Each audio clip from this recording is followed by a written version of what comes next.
Hello friends, I'm Bob. In this video, I will be showing you the solution to the integration of secant x dx. But before I do so, if you guys like the solution, I may press the thumbs up icon below this video. So in the top videos of the search, if you will define the integral of secant x dx, normally the first step they will ask you to do is to multiply by secant x plus tangent x over secant x plus tangent x. But this kind of solution, it is difficult to think of it in the first place because it's not really obvious to see. So another way to solve this particular problem is basically just convert it into 1 over cosine x dx first, and then I multiply the numerator and the denominator by cosine x, so I get cosine x over cosine square x dx. And from here to here, I apply the trigonometry identity that my cosine square x is equals to 1 minus sine square x. I get the following: cosine x over 1 minus sine square x dx. Then I apply the integration by substitution technique. In this case, I let u be equals to sine x, in which I differentiate u with respect to x. This gives me cosine x, in which multiplying both sides by dx, I get du is equals to cosine x dx. Then I transform the whole integral to express in terms of u. I get the following: my cosine x dx becomes du, so this top numerator part here. Then my denominator becomes 1 minus u squared. Next step, I'll be applying the partial fraction technique. 1 over 1 minus u squared can be split out into the following: a over 1 minus u plus b over 1 plus u, in which we want to find our constant a and our constant b. I multiply both sides by 1 minus u squared, so this gives me 1 is equals to big A 1 plus u plus big B 1 minus u.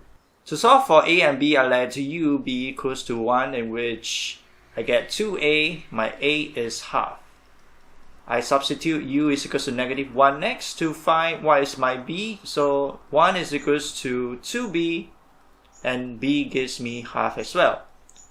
So this means that the integral of 1 over 1 minus u squared becomes the integral of half times 1 over 1 minus u plus 1 over 1 plus u du.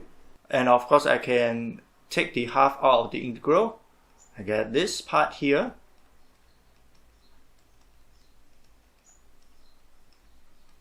And I split the integral up into two different integrals.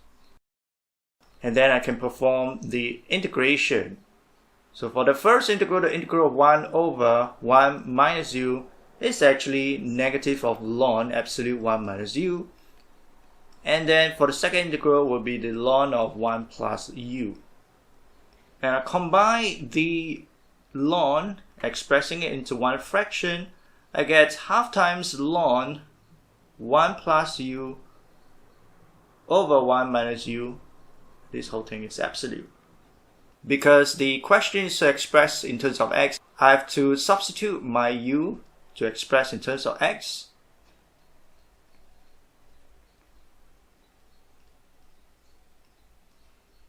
So I get the following: the half times the ln 1 plus sine x over 1 minus sine x. The next step I will do is I will multiply the fraction by 1 plus sine x over 1 plus sine x. I get the following: the numerator part would be just 1 plus sine x, the whole thing squared. And then for the denominator part, we get 1 minus sine square x in this case.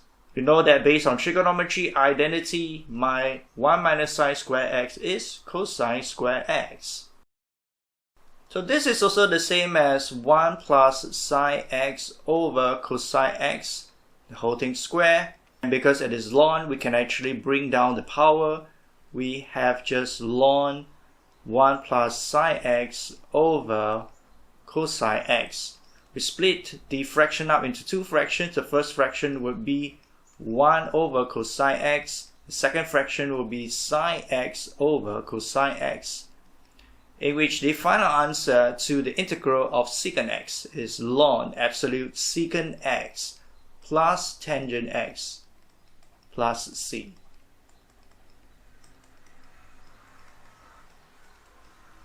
Just to take note that everything has to be plus c after you perform the integration. Well, that's it. If you guys liked the solution, help me press the thumbs up icon and do consider to subscribe for more integration problems. I'm Bob. Thank you guys for the support and I will see you in the next video. Goodbye guys.